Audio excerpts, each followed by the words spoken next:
کہ کسی بھی حکومت جو ماضی میں جو بھی حکومتیں آتی رہی وہ اس کے اوپر عمل درآمد کرنے میں یا کوئی پالیسی بنانے میں ناکام رہی ہیں. ریزن یہ تھا کہ تقریباً 28 ایجنسیاں اس میں ملوث ہوتی تھی. کون؟ Ministry of communication, ministry of railway, ministry of defence, اسی طریقے سے defence housing authority, cantonment board, metropolitan corporation, municipal corporation, UC سی کونسل. ان چیزوں کو اسٹریم لائن کرنا. میں سمجھتا ہوں کہ میری پوری ٹیم بیٹھی ہوئی ہے، سیکریٹری صاحب بیٹھے ہوئے ہیں، بڑے آؤٹ اسٹینڈنگ بیوروکریٹ ان اسلام آباد. ان کی کوششوں کاوشوں کی بدولت ہم نے اسٹریم لائن کیا اور رائٹ آف وے پالیسی کو ان تمام لوگوں سے منظور کرا کر کیبنٹ سے اپروو کرا دیا. اب اس کا بینیفٹ کیا ہے؟ بینیفٹ ہمیں ایڈوانٹیج ملے گا کہ تمام مسائل ون ونڈو آپریشن ہوں گے. اگر کسی جگہ پہ کوئی ڈسپیوٹ ہوگا تو ون ونڈو آپریشن کے ذریعے اس مسائل کو حل کیا جائے گا. تو اٹس اے گریٹ اچیومنٹ.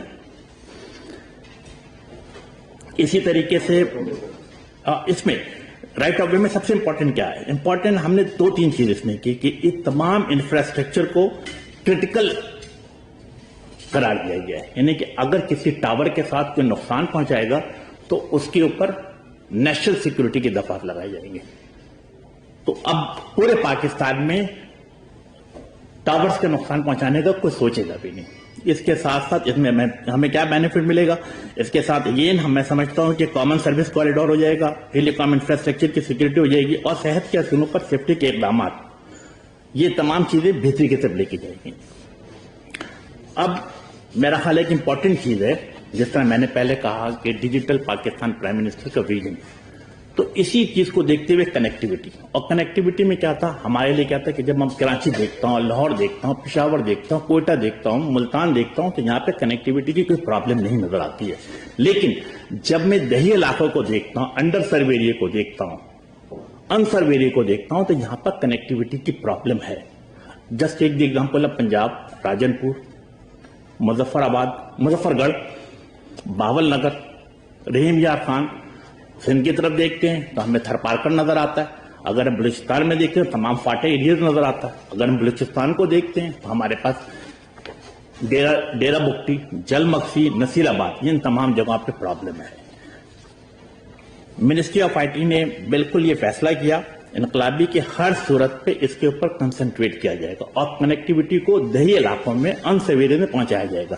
اس کے لیے ہم نے کیا اقدامات کیے؟ میں سب سے بڑی بات بتاؤں کہ پچھلے موجودہ حکومت کے 31 ماہ کے دوران تقریباً 22 ارب روپے ان ان سرو انڈر سرو ایریا پہ خرچ کیا جا رہا ہے، جس سے لگ بھگ 32 مختلف منصوبے شروع کیے جا رہے ہیں.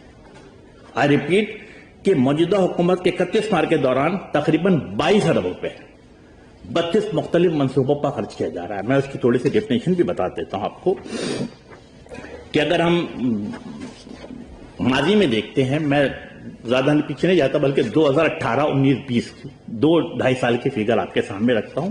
ہوتا کیا تھا کہ یو ایس ایف کے ذریعے جو منصوبے مکمل ہو رہے تھے وہ ہر 2 ماہ کے اوپر ایک منصوبہ دیا جا رہا تھا. لیکن منسٹری آف آئی ٹی آپس میں بیٹھی کہ یہ معاملہ نہیں چلے گا اور اس کو تیز کیا جائے. 2017-18 میں میں سمجھتا ہوں یو ایس ایف کی طرف سے صرف اور صرف 6 پروجیکٹ کرائے گئے. 2019-20 میں اس کو ڈبل کر کے 11 منصوبے شروع کیے گئے. اور آپ کو یہ سن کر خوشی ہوگی کہ پچھلے 6 ماہ میں صرف یعنی from 1 July till 31 December U S F کی طرف سے 15 نئے منصوبے شروع کیے گئے. یعنی ہر 15 کہاکین علاقوں کے لیے ان سرو انڈر سرو ایریاز کے لیے، تاکہ دیہی علاقے کے عوام بھی شہری علاقے کے برابری حاصل کر سکے.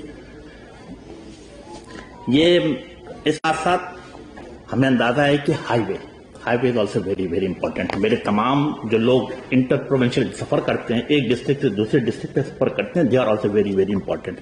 تو ہم نے کیا کیا؟ ہم نے چند علاقوں کو لیے جس میں N10 ہے، N25 ہے، N50 ہے، N65 ہے، N70 ہے، M3 سے لے کر M5 تک بھی، جس میں لگ بھگ 1300 کلومیٹر کے شاہراہوں کے لیے مختلف پروجیکٹ پر دستخط ہو چکے ہیں، تاکہ ان شہروں پہ چلنے والے لوگوں کی کنیکٹیوٹی متاثر نہ ہو، ان کی سیفٹی سیکیورٹی بھی آپس میں مستحکم رہے، اور ساتھ ساتھ وہ اپنے گھر والے یا اپنے دوست احباب کے ساتھ رابطے میں رہ سکے.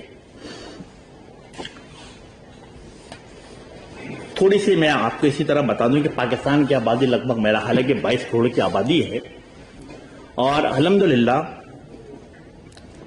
پاکستان کے لگ بھگ 17.5 کروڑ عوام کے پاس موبائل فون موجود ہے، جو کہ لگ بھگ آبادی کا 84% یا 83.5% بنتا ہے۔ اسی طریقے سے broadband connectivity, out of 22 crore تقریباً 9 کروڑ عوام کے پاس براڈ بینڈ کی سہولت موجود ہے، جو کہ لگ بھگ 44% بنتا ہے۔ لیکن منسٹری آف آئی ٹی کی کیا خواہش ہے؟ منسٹری آف آئی ٹی کی خواہش ہے کہ پاکستان کے 22 کروڑ عوام کے ہاتھوں میں موبائل فون ہونا چاہیے۔ ہم اس کے اوپر کام کر رہے ہیں، ٹارگیٹ اچیو کر رہے ہیں، لیکن میں حتمی ٹائم نہیں دے رہا، لیکن اس کے اوپر ہمارا ویژن ہی ہے، اس ویژن کے ساتھ آگے بڑھنا ہے۔ اسی طریقے سے پرائم منسٹر کا ویژن بھی ہے کہ ٹورسٹ ڈیسٹینیشن ایریا، اور ہم سب کی بھی خواہش ہے کہ جب ملک میں سیاحت کو بڑھانے کے لیے، بیرون ملک سے آنے والے لوگوں کے لیے زرد مبادلہ کمانے کے لیے ٹورسٹ ڈیسٹینیشن ایریا کو ٹارگیٹ ہم نے کیا۔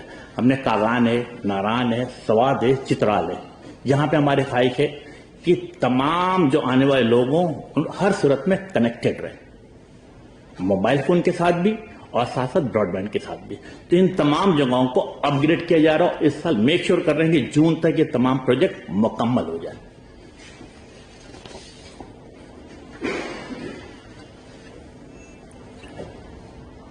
اب تھوڑی سی بات پاکستان سافٹ ویئر ایکسپورٹ کے بھی حوالے سے۔ میں سمجھتا ہوں کہ کووڈ-19 غالباً پچھلے سال مارچ کا مہینہ تھا جب پاکستان میں لاک ڈاؤن ہونا شروع ہوا۔ If I am not wrong 22 March یا 23 مارچ کا دن تھا جب complete lockdown, complete lockdown smart lockdown میں بڑا زور شرابہ چلتا رہا۔ ہم ان لوگوں میں سے تھے جو اسمارٹ لاک ڈاؤن کے حق میں تھے، اور ہم نے اس کو میک شیور بھی کیا کہ سندھ میں یہی نافذ عمل کیا بھی جا سکے۔ تو اس کے اوپر میں سمجھتا ہوں کہ جب کرائسس آیا تو منسٹری آف آئی ٹی نے کیا کیا، اس کرائسس کو کرائسس کے طور پہ نہیں بلکہ اپرچونٹی کے طور پہ لیا۔ کیسے؟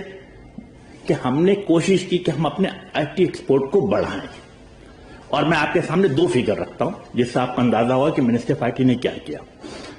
2018-19 کا میں فگر پہلے کوٹ کرتا ہوں آپ کو کہ آئی ٹی ایکسپورٹ جو $995 ملین تھا، لیکن جب ہم نے 2020 میں کلوزنگ کی، پچھلے سال 20 میں 30 جون کو کلوزنگ کی، تو $995 ملین سے بڑھ کر یہ 1.23 بلین، یعنی کہ 24% آئی ٹی ایکسپورٹ بڑھ گیا۔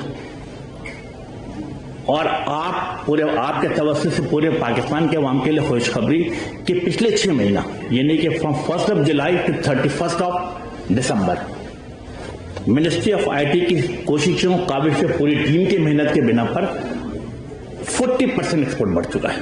اگر آپ چاہیں تو میں فگر بھی کوٹ کر دیتا ہوں کہ 2019-20 کا جو پہلا 6 مہینہ تھا اس کے اندر $684 ملین تھا، اور جب ہم نے 1 جولائی سے لے کر 31 دسمبر کو کلوز کیا تو وہ $684 ملین سے بڑھ کر $958 ملین ہو گیا، جو کہ 40% آئی ٹی ایکسپورٹ بڑھا۔ میں سمجھتا ہوں کہ I would like to quote something کہ آپ تمام لوگ مختلف منسٹری کو کور کرتے ہیں۔ سیمنٹ کی گروتھ دیکھیں گے تو کہیں پہ 8% ہوئی ہے، ٹیکسٹائل کی دیکھیں گے تو 12% ہوئی ہے، لیکن the one and only ministry in Pakistan that is the ministry of I T, جس نے آئی ٹی ایکسپورٹ میں 40% کا اضافہ کیا ہے۔ تو اٹس اے گریٹ ریمارکیبل، میں سمجھتا ہوں کہ بڑی مثالی ترقی ہے منسٹری آف آئی ٹی کو، اور اس پہ میں سمجھتا ہوں کہ وزیر اعظم کا جو ہم پہ اعتماد، ہم اس اعتماد پہ پورے اترے، اور آج یہ میں آپ کے سامنے پورے پاکستان کے عوام کو بتانا چاہتا ہوں کہ منسٹری آف آئی ٹی کی ٹارگیٹ کیا ہے۔ 2023 جون انشاءاللہ تعالی منسٹری آف آئی ٹی کی ٹارگیٹ ہے کہ آئی ٹی ایکسپورٹ $5 بلین تک لے کر جایا جائے، اور انشاءاللہ تعالی ہماری ٹیم موجود ہے، ہم اس کے ساتھ کور کریں گے اور اس کو حاصل بھی کریں گے۔ اس کے ساتھ ساتھ ملک میں مختلف علاقوں میں آئی ٹی پارک بھی بنائے جا رہے ہیں، آئی ٹی پارک ہو یا سافٹ ویئر ٹیکنالوجی پارک ہو۔ الحمدللہ اس مہینے کی 25 تاریخ کو چک شہزاد اسلام آباد میں آئی ٹی پارک کا سنگی بنیاد رکھا جا رہا ہے۔ اس کے اندر کیا ہے، میں تھوڑی سی فگر بتا دوں کہ 15 ایکڑ رقبے پہ پھیلا ہوا ہے، جو کہ 12 منزلوں پر مشتمل ہوگا۔ اس کی 2 منزلیں زیر زمین ہوں گی، اور اس کے لیے ہم نے ساؤتھ کوریا کے ساتھ انتہائی آسان یعنی 0.1% پہ انٹرسٹ پہ ہم نے لون حاصل کیا ہے. اس کی لاگت کیا ہے؟ $88 ملین اور ہم نے ٹارگیٹ کیا رکھا ہے کہ 3 سال کے اندر اس کو مکمل کیا جائے گا. اس کے ساتھ ساتھ فردر کراچی میں بھی آئی ٹی پارک کے لیے زمین حاصل کر لی گئی ہے. اس کا پی سی 1 تقریباً تکمیل کے آخری مراحل پر ہے اور یہ لگ بھگ کراچی ایئرپورٹ کے ساتھ ہی ساتھ اس کی زمین حاصل کی گئی ہے. 7 ایکڑ پر مشتمل ہوگا. انشاءاللہ تعالی جیسے اس کا پی سی 1 مکمل ہوگا تو اس کی بھی ٹائم فریم میں آپ کو دے دوں گا. لاہور میں آلریڈی آئی ٹی پارک کام کر رہا ہے. تو یہ یقیناً میں سمجھتا ہوں کہ منسٹری آف آئی ٹی تیزی کے ساتھ کام کو آگے کی طرف پہنچا رہی ہے. اسی طریقے سے NITB national information technology board, میں سمجھتا ہوں کہ یہ اس کرائسس میں جو NCOC کی جو کامیابی نظر آتی ہے، اگر آپ اس کے پیچھے دیکھیں گے تو منسٹری آف آئی ٹی موجود تھی. تمام ویب سائٹ بنانے میں، تمام پورٹل بنانے میں اور تمام جو جسے کہتے ہیں کہ جو ویڈیو لنک کے ذریعے رابطہ ہو رہا تھا مختلف صوبوں کے ساتھ، مختلف چیف سیکریٹری کے ساتھ، اس کے پیچھے کون تھی؟ منسٹری آف آئی ٹی تھی. وہ تمام چیزیں منظم کر رہی تھی، بیک اپ سے ان کو سپورٹ کر رہی تھی. تو اسی طریقے سے میں سمجھتا ہوں کہ ہمارے مختلف ایپس بنائے گئے ہیں. پاک نگہبان ایپس ہے، بیٹی ایپس ہے، ای تعلیم ایپس ہے، اور یہ تمام چیزیں اپنی جگہ پہ موجود ہیں، کام کر رہے ہیں. نیشنل انکیوبیشن سینٹر یہ آلریڈی پاکستان میں میرا خیال ہے 5 مختلف شہروں پہ موجود ہے. کراچی ہے، لاہور، پشاور، کوئٹہ اور اسلام آباد میں. And they are doing a wonderful job. اس میں کیا طریقے کیا ہے کہ اگنائٹ 5 شہروں میں لگ بھگ 691 اسٹارٹ اپ آلریڈی رجسٹر کروا چکے ہیں. مختلف اسٹارٹ اپ ہیں اور 172 اسٹارٹ اپ اب تک 3 ارب روپے کے ریونیو بھی حاصل کر چکے ہیں، یعنی کما چکے ہیں وہ لوگ.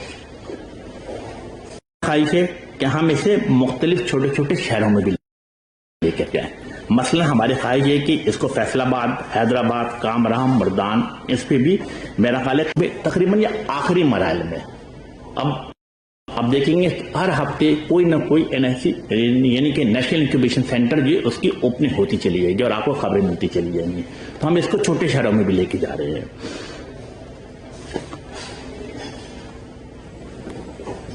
جب ہم کنیکٹیویٹی کی بات کرتے ہیں تو میرا خیال ہے کہ آزاد کشمیر اور گلگت اور بلتستان اس کے بغیر نامکمل ہوتا ہے. اکثر یہ بات پائی جاتی ہے کہ گلگت بلتستان ہو یا آزاد کشمیر ہو، یہاں پر کنیکٹیویٹی کی پرابلم ہے. ہم نے کیا کوشش کی کہ سب سے پہلے اگر آپ منسٹری آف آئی ٹی کے بجٹ اٹھا کے دیکھیں گے تو سب سے زیادہ پیسے کس کے لیے مختص کیے گئے؟ اسپیشل کمیونیکیشن آرگنائزیشن کے لیے، SCO کے لیے. SCO کیا کرتی ہے؟ SCO گلگت بلتستان میں کام کرتی ہے اور آزاد کشمیر میں کام کرتی ہے. ہماری کیا خواہش تھی کہ ہم ہر صورت میں وہاں کے عوام کو کنیکٹیویٹی کو بہتر کریں. میں چند چیزیں آپ کے سامنے بتاتا ہوں کہ گلگت بلتستان میں GSM نیٹ ورک کو اپ گریڈ کیا گیا، 75% تک اپ گریڈ کیا گیا ہے. اس میں تقریباً پہلے آپ کو پتا ہے کہ وہاں پر 2G کے ٹاور ہوتے تھے. وٹ وی ہیڈ ڈیسائیڈڈ کہ ہم اسے اپ گریڈ کریں 3G اور 4G میں. لگ بھگ 350 ٹاور کو اپ گریڈ کر دیا گیا گلگت بلتستان میں 2G سے 4G پر. اس کے ساتھ ساتھ روا کے بنائے جا رہے ہیں. ایکٹیویٹی گلگت بلتستان. اسی طریقے سے جب میں نے بات کی تھی ٹورسٹ کی تو میرا خیال موسٹ امپورٹنٹ ہائی وے نون ایز شاہراہ کاراکرم، ہم نے اس پہ بھی نظر رکھی. وہاں پر 92 ٹاور لگائے جا رہے ہیں تاکہ آنے جانے والے مسافروں کو اور ساتھ ساتھ اس کے گرد و پیش میں رہنے والے دیہات کو بھی اس سے فیض یاب ہو سکے. تو یس، ہم پوری کوشش ہے کہ گلگت بلتستان میں معاملہ ساتھ Karakoram international university, one of the most popular university in Gilgit Baltistan, ان کے ساتھ بھی میرا خیال ہے ہماری 34 ملین پاکستانی روپیز کے حوالے سے ایک NIC نیشنل انکیوبیشن سینٹر اس یونیورسٹی میں قائم کرنے جا رہے ہیں. اس انشاءاللہ تعالیٰ اس کی اوپننگ بھی آپ کو بہت جلد اس کی بھی خوشخبری ملے گی. میں عام طور پہ ایک تاثر دیا جاتا ہے. تاثر کیا دیا جاتا ہے کہ آزاد کشمیر میں یا گلگت بلتستان میں مختلف ٹیلکوس کمپنی کو کام کرنے پہ پابندی ہے. اب مختلف اگر ہم میرا خیال ہے جتنے لوگ بیٹھے میں سب نوجوان ہیں اور سبھی ٹویٹر پہ یا فیس بک پہ موجود ہوتے ہیں. عام طور پہ یہ تاثر یہ تھا.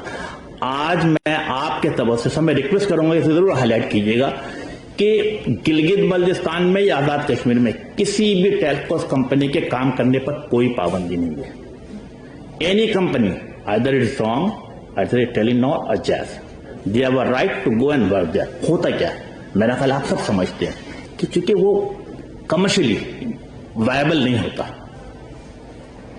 کیونکہ وہ کیا ہے ماؤنٹینس ایریا ہے, پہاڑی علاقے ہیں, ایک دیہات دوسرے دیہات سے 3 کلومیٹر دور ہے, 100 کی آبادی ہے. جب انہیں بینیفٹ نہیں نظر آتا تو کیا تاثر دیتے ہیں کہ کام کرنے پہ. تو منسٹری آف آئی ٹی واضح اعلان کرتی ہے کہ گلگت بلتستان آزاد کشمیر پہ کسی بھی ٹیلکوس کمپنی پہ کوئی پابندی نہیں ہے, وہ جہاں اپنا کام کرے. میرا خیال اسی طریقے سے ہمارے مختلف ڈپارٹمنٹ ہیں, جو ورچوئل یونیورسٹی ہے اس کے اوپر بھی کام جاری و ساری ہے, اور میرا خیال ہے کہ مجھے 5 تاریخ کو اس کی کنوکیشن میں بھی شرکت کرنی تھی, لیکن just because of this political reason I could not make it. اور پھر ساتھ ساتھ میرا خیال ہے کہ پینڈیمک والا معاملہ ہو جائے نہیں جا سکے. NTC نیشنل ٹیلی کمیونیکیشن کمپنی جتنے بھی ویڈیو لنکس ہیں پاکستان کے اندر ہو یا پاکستان کے باہر, یہ سب یہ مینج کرتی ہے اور الحمدللہ کوئی اس کی شکایت نہیں ہے. اچھی بات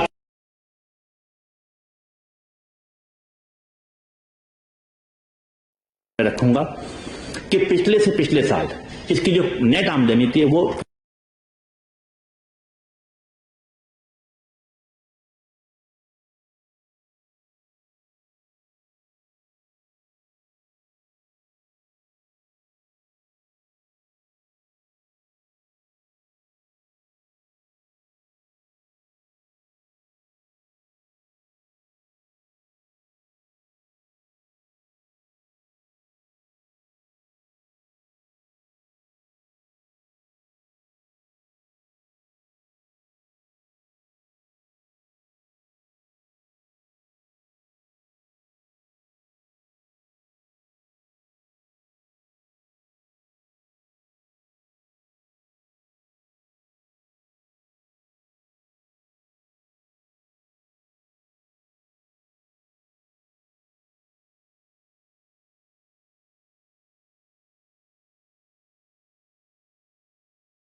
ونڈرفل جاب. تو یہ چیزیں میں نے آپ کے سامنے رکھی ہے.